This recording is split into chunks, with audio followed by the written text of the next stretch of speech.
Hello, good morning. आज हम लोग बहुत ही इम्पोर्टेंट चैप्टर पढ़ेंगे, प्रोजेक्शन, प्रक्षेप। देखिए, ये आपका बहुत ही इम्पोर्टेंट चैप्टर है। ये आपके एग्ज़ाम में टोटल 50 नंबर का होता है। 50 नंबर में 20 नंबर का ये पूछा जाता है प्रोजेक्शन। तो इसलिए मान के चलिए आपका प्रोजेक्शन काफ़ी ही इम्पोर्टेंट है। इसको आप बहुत ध्यान से पढ़ेंगे। देखते हैं प्रोजेक्शन कैसे एग्जाम में पूछा जाता है, किस टाइप के इसके प्रश्न आते हैं। हमारा जो प्रक्षेप होता है प्रोजेक्शन, ये 2 टाइप में होता है।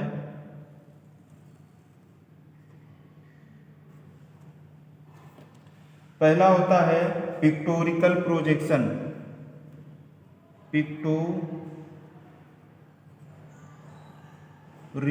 Pictorial projection. आपका सेकंड होता है ऑर्थोग्राफिक प्रोजेक्शन।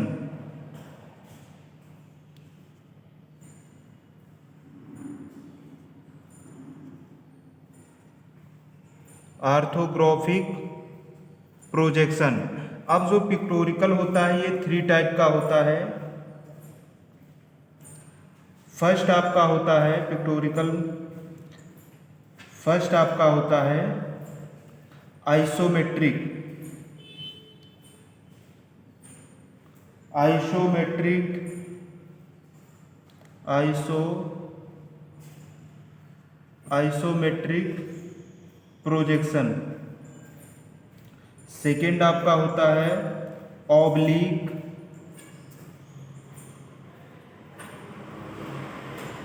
प्रोजेक्शन। थर्ड आपका होता है पर्सपेक्टिव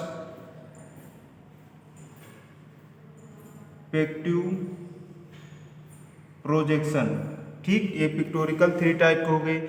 ऑर्थोग्राफी जो होता है ये 2 टाइप का होता है। फर्स्ट होता है थर्ड एंगल प्रोजेक्शन।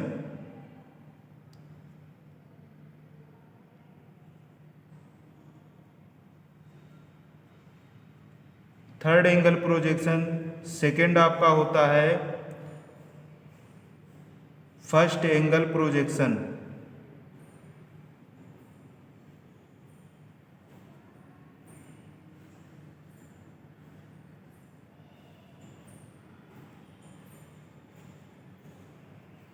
ठीक, आपका ऑर्थोग्राफी प्रोजेक्शन 2 टाइप का होता है, third angle projection, first angle projection. और पिक्टोरिकल आपका होता है आइसोमेट्रिक प्रोजेक्शन, ऑब्लिक, पर्सपेक्टिव। अब ये आपके एग्जाम में क्या आता है, आपके एग्जाम में जो आइसोमेट्रिक होता है ये आइसोमेट्रिक बना बनाया आएगा।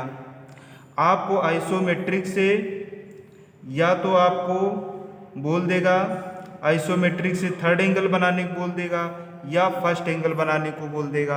आइसोमेट्रिक बना रहेगा या बोल देगा आप इसका थर्ड एंगल प्रोजेक्शन बनाइए या फर्स्ट एंगल प्रोजेक्शन बनाइए।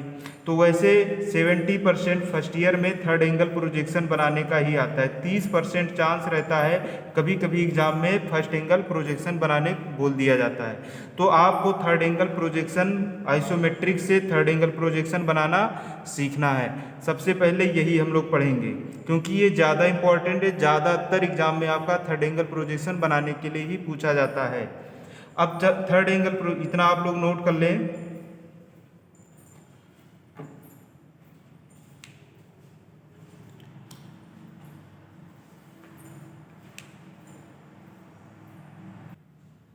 अब आइए हम लोग देखते हैं third angle projection first angle projection में डिफरेंस क्या होता है। Third angle projection, first angle projection, दोनों में डिफरेंस क्या होता है।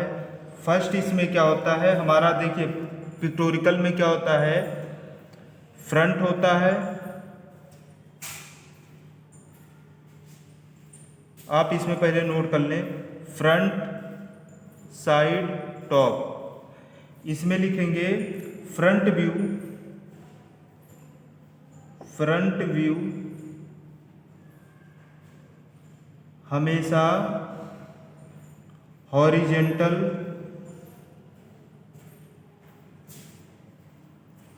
लाइन के नीचे होता है। फ्रंट व्यू हमेशा हॉरिजॉन्टल लाइन के नीचे होता है। फर्स्ट एंगल में क्या होगा, फ्रंट व्यू हमेशा हॉरिजॉन्टल लाइन के ऊपर होता है। इसमें लिखेंगे हमेशा हॉरिजॉन्टल लाइन के ऊपर होता है। सेकंड इसमें लिखेंगे फ्रंट व्यू हमेशा, लिख लें, हमेशा हॉरिजॉन्टल लाइन के ऊपर होता है।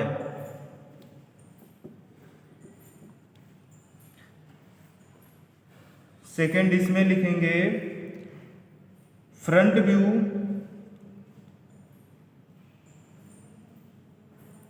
के बगल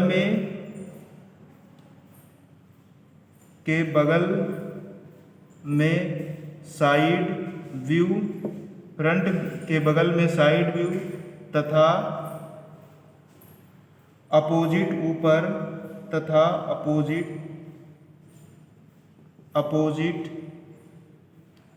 अपोजिट ऊपर लिख लेंगे। इसमें ऊपर, अपोजिट ऊपर टॉप व्यू होता है, टॉप व्यू होता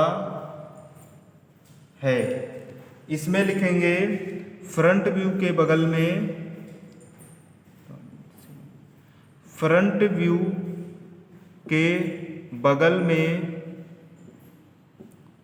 साइड व्यू तथा अपोजिट, इसमें हो जाएगा अपोजिट नीचे टॉप व्यू होता है। इतना नोट कर ले आप। अब आपने जो 2 पॉइंट लिखे, आइए देखिए कैसे। आपके ड्राइंग शीट पे ऐसे बना होगा बेस, आप ऐसे ड्राइंग शीट पे खींच लेंगे। एक और आपका ये वर्टिकल हो गया, ये हॉरिजॉन्टल हो गया।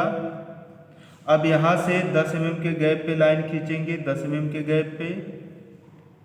ये आपका हो गया थर्ड एंगल प्रोजेक्शन में। फर्स्ट एंगल में भी यही होगा, हॉरिजॉन्टल वर्टिकल 10-10 mm के गैप पे लाइनें खींच देंगे दोनों तरफ। अब ये देखिए, इसमें सबसे पहले फ्रंट व्यू फर्स्ट में आप लिखे थे हॉरिजॉन्टल लाइन के नीचे होता है। ठीक, हॉरिजॉन्टल लाइन के नीचे फ्रंट व्यू होगा, इसमें होगा या इसमें होगा, 2 लाइन। ठीक, इसमें होगा या इसमें होगा। अब आपका मान लिया फ्रंट व्यू इसमें हो रहा है तो आपका साइड व्यू इसमें हो जाएगा, टॉप व्यू इसके ऊपर हो जाएगा। आप इसको नोट कर लेंगे। एक तो आपका ये बनेगा, आप फर्स्ट कंडीशन स्टेज फर्स्ट आप करके इसे नोट कर लें, front view, side view, top view, या इस अवस्था में बनेगा थर्ड एंगल प्रोजेक्शन में, इसे नोट कर लें। या सेकंड इस अवस्था में बनेगा, सेकंड इस अवस्था में बनेगा। अगर फ्रंट व्यू इसमें बनेगा तो आपका साइड व्यू इसमें आ जाएगा, टॉप व्यू इसमें आएगा। इसे भी नोट कर लेंगे आप नोट कर लिए होंगे। अब इसमें आते हैं फर्स्ट एंगल प्रोजेक्शन में। फर्स्ट इसमें क्या होगा, अगर आपका फ्रंट व्यू इसमें बनेगा तो टॉप व्यू इसमें बनेगा, साइड व्यू इसमें बन जाएगा। नोट कर लें आप इसे। फिर अगर आपका फ्रंट व्यू इसमें बनेगा तो टॉप व्यू इसमें हो जाएगा और साइड व्यू इसमें आ जाएगा। आप इसे नोट कर लें। अब ये आपको कैसे क्लियर पता, 2 स्थिति आपको फर्स्ट थर्ड एंगल प्रोजेक्शन में पता चल गया और 2 स्थिति आपको फर्स्ट एंगल प्रोजेक्शन में पता चल गया। अब आप कैसे डिसाइड करेंगे कि कब इधर फ्रंट व्यू बनेगा, कब इधर बनेगा, कब फ्रंट व्यू इधर बनेगा, कब इधर बनेगा। अब इसके बाद जब आप क्वेश्चन सॉल्व करेंगे तो आपको पता चल जाएगा कब इधर बनेगा, कब इधर। क्योंकि जब आइसोमेट्रिक का राइट साइड में होगा फ्रंट व्यू तो राइट साइड वाले बॉक्स में बनेगा, जब लेफ्ट साइड में होगा तो लेफ्ट साइड में बनेगा। तो यह नोट करके आप लिख लें, नोट, ये दोनों नियम पे लागू होगा, फर्स्ट थर्ड एंगल पे। नोट करके आप लिख लें, नोट, इसे मिटा दें, इतना नोट कर लें आप।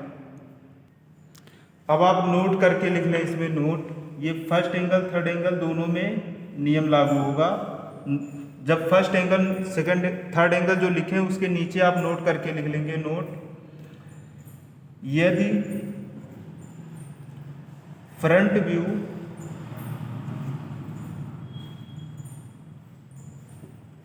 यदि फ्रंट व्यू पिक्टोरिकल प्रोजेक्शन में, यदि फ्रंट व्यू पिक्टोरिकल, या आप आइसोमेट्रिक व्यू में लिखें, यदि फ्रंट व्यू पिक्टोरिकल लिखें,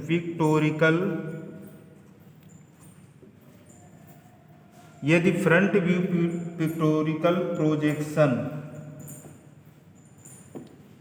में राइट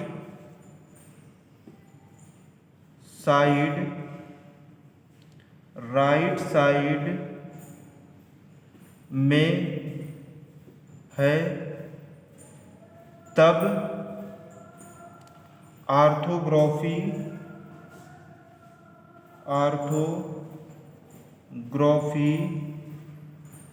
प्रोजेक्शन में भी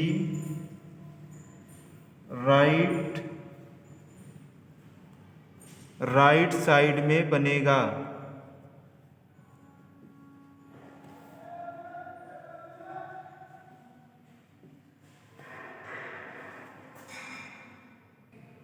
नोट में आप लिखे होंगे, यदि फ्रंट व्यू पिक्टोरिकल प्रोजेक्शन में राइट साइड में है, तब ऑर्थोग्राफी प्रोजेक्शन में राइट साइड में बनेगा। इसको आप फर्स्ट कर लें। सेकंड लिखें, यदि फ्रंट व्यू पिक्टोरिकल प्रोजेक्शन में लेफ्ट साइड, अब इसमें लेफ्ट साइड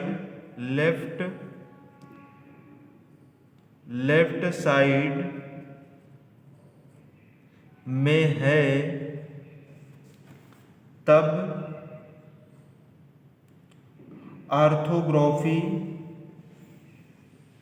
ऑर्थोग्राफी प्रोजेक्शन में भी लेफ्ट साइड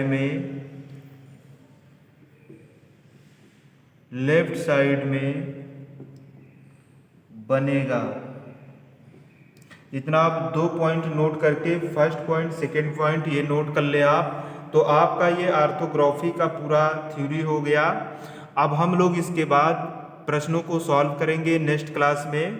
आप इसे नोट कर लें और पढ़ लेंगे, 1-2 बार याद रख लेंगे इसे, फिर नेक्स्ट क्लास में हम लोग प्रश्नों को सॉल्व करेंगे। तो आप लोग प्रॉपर क्लास को अटेंड करते रहें, तभी आपको समझ में आएगा। Thanks class.